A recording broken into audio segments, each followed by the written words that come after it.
Estamos hablando en este programa sobre las elecciones europeas y el impacto que tiene el gran cambio que ha habido en los votos de los ciudadanos.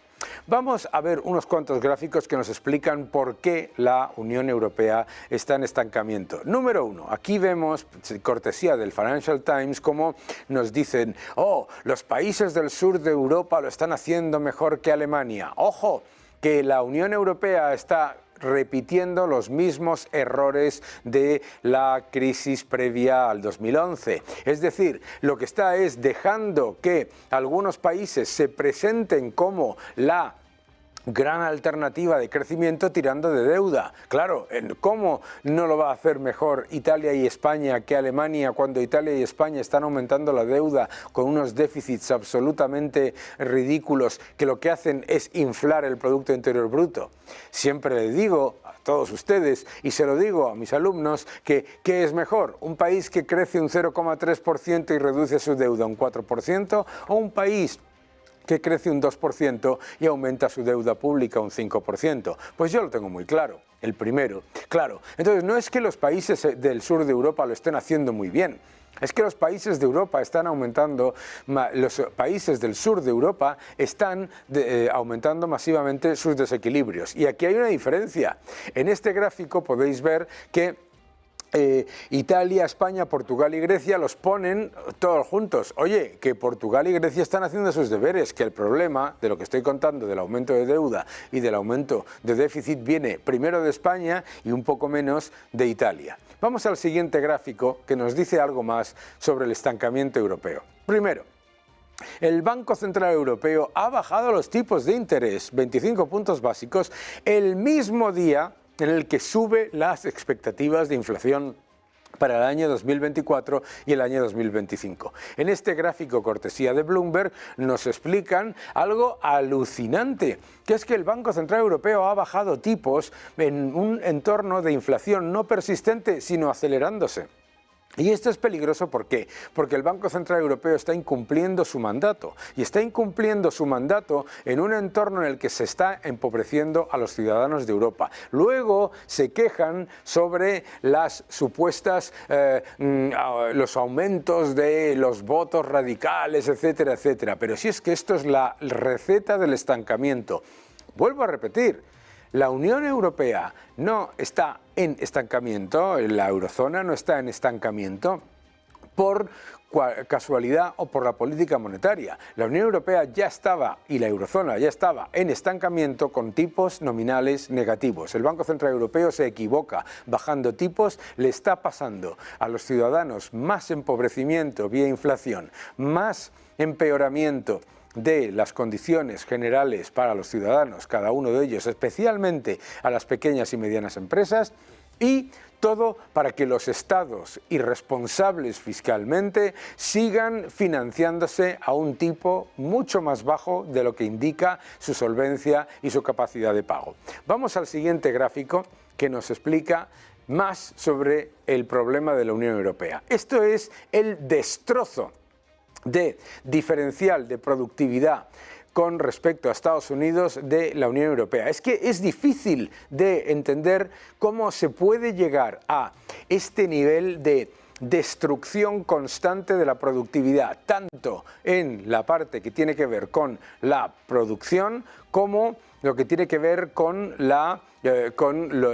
el sector trabajo. Pero es que es alucinante. Según Bloomberg Economics hay un 18% de diferencia de productividad con Estados Unidos. Luego te dicen que ¿por qué es esto? ¿De dónde puede venir? Si se subvenciona la baja productividad y se penaliza la alta productividad, sale esto. Vamos a ver el siguiente gráfico. En este siguiente gráfico lo que podemos ver es otro de los grandes problemas de la Unión Europea, los altísimos precios de la electricidad. Aquí veis la diferencia en este gráfico alemán, que os voy a traducir, la diferencia entre el precio de la electricidad de las industrias en los países como Italia, España, Alemania, de los más altos, como podéis ver en la parte derecha del gráfico, con respecto a los de la parte más baja, los que tienen la electricidad más baja, que son Estados Unidos, el que tiene más bajo, y después China, Es decir, lo que nos está mostrando es la pérdida de competitividad por una política energética absolutamente equivocada. Y esto es clave para entenderlo, porque es que en la Unión Europea los precios de la electricidad para la industria son superiores a los de Japón, son superiores a los de Turquía, son superiores a los de Canadá, son superiores a los de Corea del Sur, estamos hablando de grandes potencias industriales, son superiores a los de Estados Unidos y a los de China. Y además de ser superiores, cuando hay periodos de bajada de materias primas, se suben los impuestos y los costes regulados y por lo tanto se sigue consolidando esos precios que no son superiores por poquito. Es que estamos hablando de superiores en prácticamente el doble, más del doble, etc. Tremendo, ¿verdad? Vamos a ver otro gráfico que nos explica la debilidad de la Unión Europea. La tecnología. La tecnología nos muestra que la Unión Europea no solamente está perdiendo la batalla tecnológica, es que ni se ha presentado a la carrera tecnológica. Si veis las grandes compañías del top 1000 tecnológico, en la Unión Europea, el porcentaje del top 50 es bajísimo, bajísimo comparado con las compañías de Estados Unidos. Pero en los siguientes 200 también es bajísimo con respecto a Estados Unidos y China. En los siguientes 250 también bajísimo con respecto a China y Estados Unidos. Y en los siguientes 500 también. Es decir, estamos hablando de prácticamente 1000 compañías.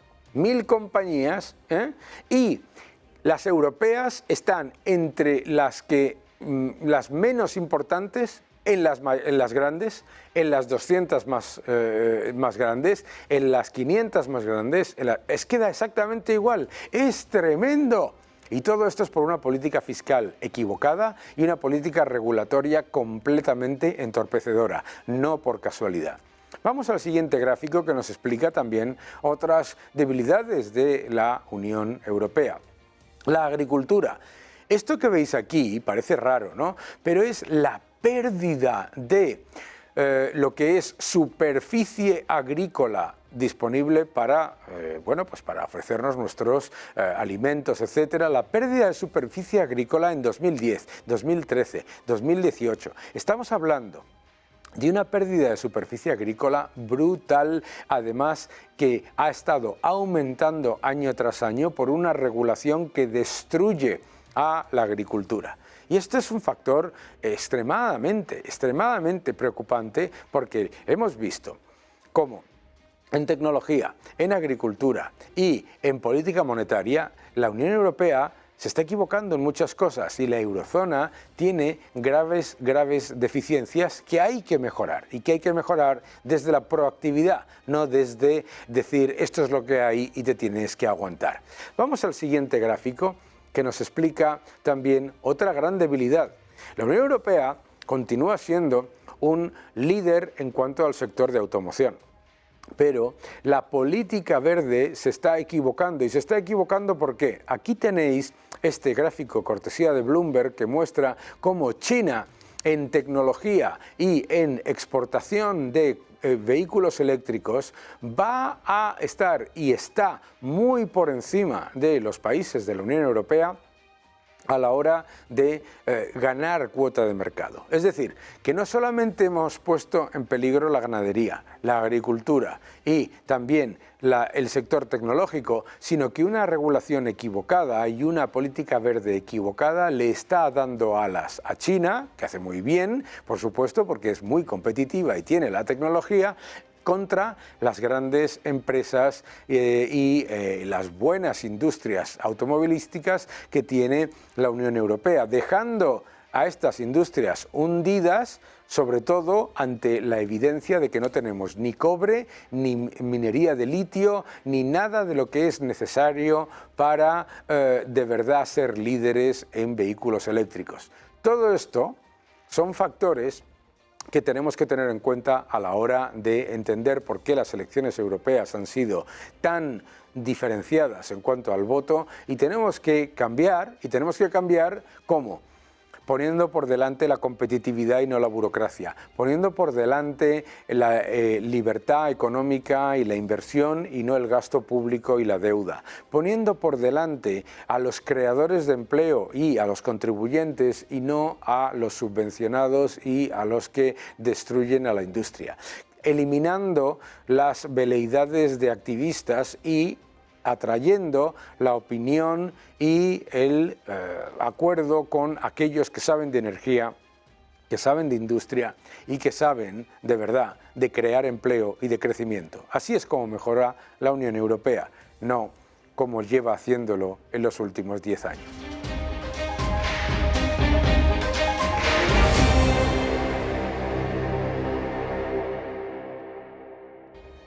Las elecciones europeas han sido un sopapo, un auténtico jarro de agua fría de realidad para todos aquellos que continúan con la intención de mantener un modelo intervencionista que encima no ha funcionado.